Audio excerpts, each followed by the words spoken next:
हम इस दर्पण में मतलब जो घर पे हम शीशा यूज करते हैं, शीशा देहात में लोग बोलते हैं, मतलब हम जो दर्पण यूज करते हैं साइंस की भाषा में या शुद्ध शाब्दिक हिंदी बोले हैं तो इसको हम दर्पण कहते हैं, मिरर जिसको इंग्लिश में बोलते हैं लोग।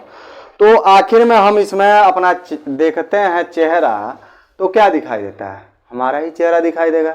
तो उस जो चेहरा दिखाई दे रहा है उसको हम कहते क्या हैं? तो प्रतिबिंब कहते हैं। इसी की आज हमें डिफिनीशन पढ़ना है कि आखिर में प्रतिबिंब क्या है। चलिए ठीक है, दोपहर के समय आप धूप में खड़े होकर देखिएगा, आपका वहाँ परछाई दिखेगा। वह परछाई क्या है? तो आपका प्रतिबिंब है। अगली बात यह है कि जैसे आप अपने रूम में रहिए या कहीं भी रहिए, लाइट बड़ा है तो भी आपका परछाई मतलब आपका छाया बनेगा, तो उसको भी हम प्रतिबिंब कहते हैं। जैसे इसमें आप देखिए, या जिम वगैरह जाते हो या मार्ट वगैरह में जाते हो कपड़े वपड़े खरीदने, तो उसमें भी मिरर लगे रहते हैं जिसमें हम लोग अपना हूबहू प्रतिबिंब देखते हैं। कपड़े पहन कर ऐसे करके देखते हैं ताकि हमारे में कैसा वो कपड़ा दिख रहा है, तो हमारा ही उसमें फोटो बनता है, मतलब हूबहू हमारे जैसा बनता है, तो उसको हम कहते हैं प्रतिबिंब। मगर वहाँ पर ये डिफिनीशन नहीं दे रहे हैं कि आखिर में ये क्या है, बस हम कहते हैं कि हम हैं और वहाँ उस मिरर लगा, उसमें जो दिखाई दे रहा है हम ही हैं कपड़े पहने, तो हमारा वो फोटो है, मतलब हमारा वो प्रतिबिंब है। तो आखिर में उस प्रतिबिंब को हम परिभाषित कैसे करेंगे?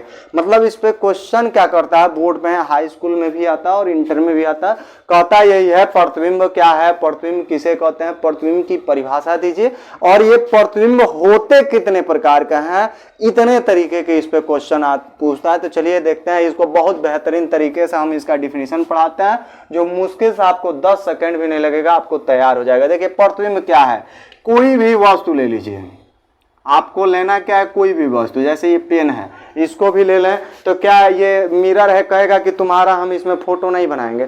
गारंटी है बनेगा। अब बनता किसके कारण है? तो परावर्तन के कारण बनता है। ये भी एक दिन जिक्र किए थे जब प्रकाश का परावर्तन पढ़ाए थे, तो उसमें डिटेल से इसके बारे में पढ़ाए थे। ठीक है, कोई भी वस्तु ले लीजिए, जैसे हम हो गए, आप हो गए, ये बोर्ड हो गया, ये मार्कर हो गया, कॉपी किताब, मतलब कुछ भी लीजिए जिसको हम वस्तु कहते हैं। तो कोई भी वस्तु ले लीजिए, उस वस्तु से आएगी तो प्रकाश क्या डालना है, तो उस वस्तु से प्रकाश डालना है। जब डालेंगे तो परावर्तन होगा, परावर्तन होने के बाद ये किसी अन्य वस्तु पर जाकर मिलेगी, किसी अन्य वस्तु पर जाकर मिलेगी, या मिलता लिख लीजिए, मिलता है या मिलता हुआ प्रतीत हो, प्रतीत हो, इसी दूसरे वस्तु को ही हम क्या कहते हैं, प्रतिबिंब कहते हैं। देखिए क्या है, इसमें कुछ शब्द हम लिखे हैं, इसी शब्द से हम इसको क्या करेंगे तो परिभाषित कर देंगे। जैसे मान लीजिए हम मिरर लगा आगे, ठीक है, जिम में जाते हैं या मार्ट में जाते हैं या कहीं भी जाते हैं जहाँ मिरर लगी रहती है, शीशा जिसको हम कहते हैं देहात भाषा में, और हम उसको दर्पण कह सकते हैं, तो उसमें जाते हैं तो हमारा उसमें फोटो बनता है। तो हम उस फोटो को कैसे परिभाषित, उस फोटो को हम प्रतिबिंब कहते हैं।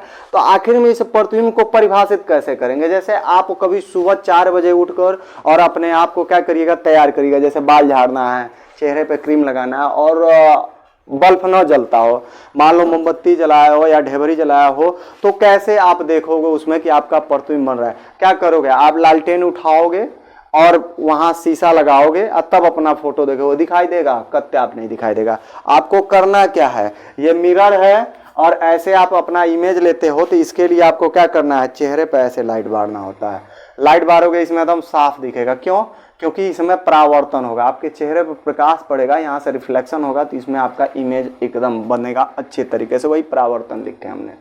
दूसरी बात कि अभी आप अपना फोटो खिंचवाइएगा, क्लिक करिएगा, तो जैसे मान लीजिए इस समय हमारा सूर्यास्त हो रहा है, सूर्य इधर डाउन हो रहा है, मतलब मान लीजिए सूर्यास्त हो रहा है, अंधेरा होने वाला है, रात होने वाला है, तो इधर मान लीजिए हो रहा है, हम इधर होकर और इधर से कहें हमारा फोटो क्लिक करिए, तो आएगा साफ नहीं, एकदम काला से भी काला आएगा, मतलब आपका चेहरा एकदम साफ नहीं दिखेगा। आपको करना क्या है, इधर सूर्य है तो इधर आपको होना है, इधर से आप क्या करिए, कहिए उधर से फोटो खींचे, क्योंकि इधर से आपके चेहरे प्रकाश पड़ेगा तो वहां क्या घटेगा, तो परावर्तन घटेगा। जब परावर्तन होगा तो आपका चेहरा स्पष्ट रूप से दिखाई देगा, मतलब साफ सुथरा एकदम आपका चेहरा दिखाई देगा। ठीक है। तो वही उसी को इमेज कहते हैं, और वही इमेज के लिए हम लोग को क्या करना है, परिभाषा पढ़ना है। तो क्या कहेंगे, कैसे इसकी परिभाषा देंगे, कैसे कहेंगे, अभी तो कॉन्सेप्ट समझा रहे हैं, इसकी पूरी डिफिनीशन लिख देंगे। कहेंगे कोई भी वस्तु हो, उस वस्तु से प्रकाश चले, चलने के बाद परावर्तन हो, और कोई दूसरे बिंदु पर या किसी दूसरे वस्तु पर जाकर मिले या मिलती हुई प्रतीत हो। मिलना का मतलब हुआ वास्तविक हो जाएगा, और प्रतीत का मतलब होता है आभासी, मतलब महसूस हो कहाँ, इन्हीं का है। तो उसी वस्तु को या उसी दूसरे जो वस्तु है उसी को हम क्या कहेंगे, प्रतिबिंब कहेंगे। मतलब किसी वस्तु के किसी बिंदु से, मान लो हम पूरे वस्तु हो गए हमारे एक बिंदु मतलब चेहरे से, या मान लो हम ही वस्तु है पूरे शरीर से, तो वस्तु से क्या चलना चाहिए, प्रकाश चलेगा तो परावर्तन होगा, परावर्तन के बाद किसी दूसरे बिंदु पर कहिए या किसी दूसरे वस्तु पर कहिए। इसको हम कैसे परिभाषित करते हैं, कैसे हम परिभाषा लिखते हैं, एकदम सिंपल से लिखेंगे। आप बिंदु कहो या वस्तु कहो, एक ही बात ही है, याद रखिएगा। बिंदु का मतलब उस वस्तु के किसी एक स्थान से प्रकाश जाएगा, तो बिंदु ले लेना। और वस्तु कहेंगे तो पूरे बॉडी ये हो जाएगा, तो वस्तुएं कहिए, बेहतर होगा। तो इसकी डिफिनीशन देखिए कैसे लिखते हैं हम, क्या कहेंगे, कहेंगे जब कोई प्रकाश किरण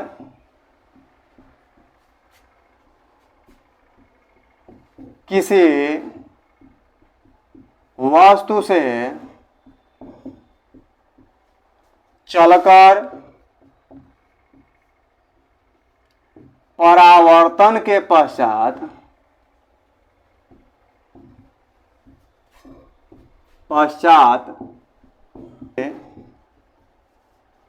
दूसरे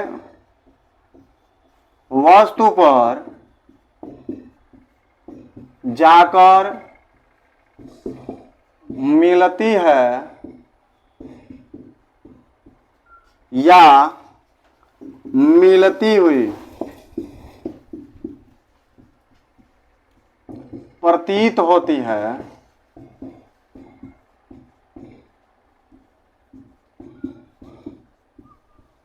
तो उस दूसरे बिंदु वस्तु कह सकते हैं, और उस दूसरे वस्तु को ही पहले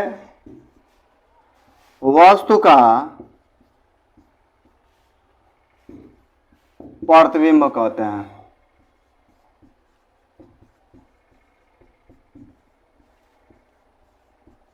ठीक है, देखिए कैसे हम इसको डिफिनीशन में कैसे इसको परिभाषित किए हैं।